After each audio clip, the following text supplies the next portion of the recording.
There's so much to love about California, especially living here in San Diego, but a new report shows more people are leaving than moving in. There are a lot of reasons for that, but people we spoke with say they left because of how much further their money goes elsewhere. It wasn't the easiest decision, but it was something we were ready to kind of jump into, like a new adventure. For Andrew and Laura Rowley, that new adventure began 2 months ago when the couple, their young daughter and dog, moved from Chula Vista to a suburb located 30 minutes outside Denver, Colorado. We both have great jobs right now, and we're like, let's buy a home. And San Diego is obviously where we wanted to stay, but the prices are just outrageous. Andrew and Lauren say their budget in San Diego was around $700,000, which left them with few options they didn't like. They both work remotely, so they started thinking about places they've enjoyed visiting. They found a realtor who showed them homes via video and wound up buying one they had never seen in person for less than $600,000. It has 4 bedrooms and a big yard, everything they wanted, but didn't think they'd be able to have in California. And all of our friends understood why we're doing it. We've had other friends leave the state. We've had other friends contemplating leaving the state and moving. Financial tech company Smart Asset analyzed IRS data and found between 2021 and 2022, while California welcomed over 254,000 new residents, more than 399,000 moved to other states. Not that I'm surprised. The majority left for Texas, followed by Arizona, Nevada, Washington, and Florida. I would have been the last one you'd think to leave. Jessica Duarte was born and raised in San Diego. Last month, she moved to Alvaton, Kentucky, where she bought a brand new 3-bedroom home after selling her 1-bedroom condo in Rancho Bernardo. I took all the profit from selling my condo and was able to buy this one right out, so I don't have a house payment. How did you do that? Jessica discovered her new neighborhood after her parents moved there from Poway to retire in 2020. They also wanted to stretch their savings further. On top of the lower housing costs, Jessica says everything else is cheaper too. Gas is like half the price, groceries are half the price. My utility bill, I ran the air conditioning for a whole month. 3 bedrooms, $75. No way! No way! Phew! I don't even know what to say, Terry. This was something that was taboo in California. And when I say they, the media, they don't report on stuff like this. They keep it pushed under the rug. But now it looks like the news people are actually acknowledging it, which is crazy because they didn't used to do that. And now they're saying, hey, these are some of the reasons people are leaving. So maybe people are coming around a little bit and getting it. I don't know. What are your thoughts, Terry? How about that $75 for electricity after running your air conditioner all month? I used to pay $75 a day in California to run my air conditioner. What city in California can you get an electric bill like that for $75 a month? In a homeless camp. You got to be plugged into someone else's electricity. In a homeless camp, you can get, and I'm sure some of them have air conditioning. I don't doubt they've got 2 stories. They certainly have air conditioning, and they plug into the local McDonald's outlet over by the drive-through, and that's how they get their $75 a month electricity. And if you want our free book, just hit me up. I'll send you a copy of Leaving California if you're interested in getting out. And if you really like our news, please share this with other people. Filling up fears over gas prices and the new announcement, California is about to lose another refinery. Phillips 66 says they will be shutting down their Los Angeles area refinery next year. Well, we all know how this goes. In tonight's Politics at Large, Steve is live in West Sacramento with the impact for us, Steve.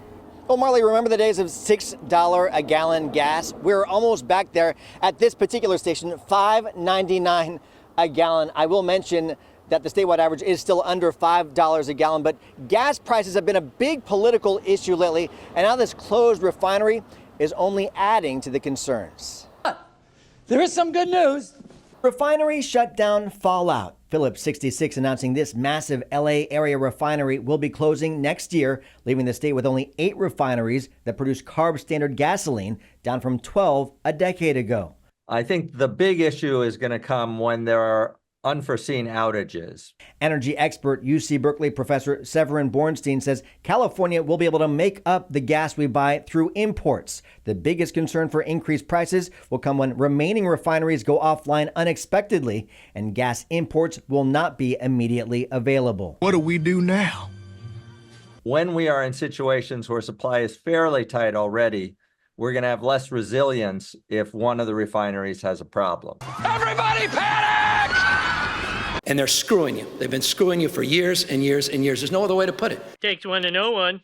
Swish. Governor Gavin Newsom gave this scolding to the oil industry Tuesday as he signed a law that would require oil refineries to maintain minimum storage levels in an effort to prevent price spikes. Phillips 66 announced the closure one day later. They sent a statement reading in part, "This decision is not related to the recent bill signing. We want to continue to be a trusted and deliberate partner with the state." An outrageous accusation. The announcement timing might be time to sort of poke at Newsom. But I think that in reality, this is a long-run decision. We are in a death spiral. California Assembly Minority Leader James Gallagher says the refinery closure is another example of what he calls a bad business climate. California policy calls for reducing carbon pollution to zero in 2 decades, taking gas-powered vehicles off the roads. It's just a boneheaded, nonsensical path that Gavin Newsom and the Democrats have chosen to take. Now, as California's gas vehicles get phased out, the concerned gas vehicle drivers could be priced out.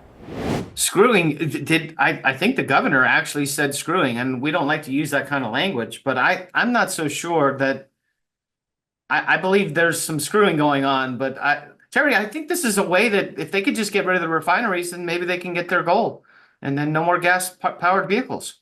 I'm with you, David. Somebody's getting screwed here. It might be the citizens of California who have to put up with that governor and the legislature.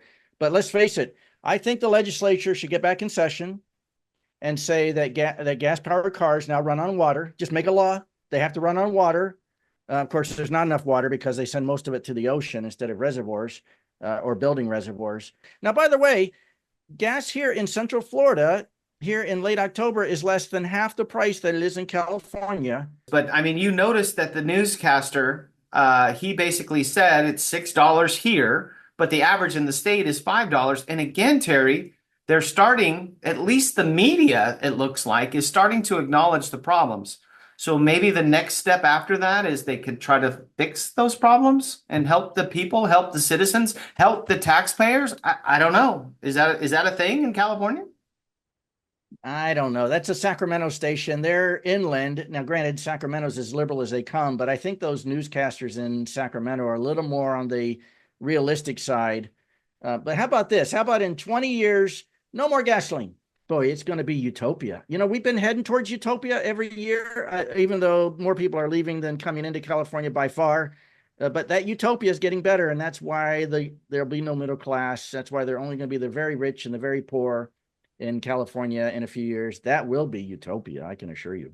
No sarcasm from Terry, ever. No, that just doesn't happen. No sarcasm. But, you know, if you're liking our Leaving California news and you find these entertaining, or if you find these informative, which we really hope you do, and you're looking to get out, shoot us a message. We'll shoot you a copy of our free Leaving California handbook, and we'll help get you out of the state. If you're happy, do not leave that channel. Stay there. All right. We'll talk to you soon. Take care. Bye-bye.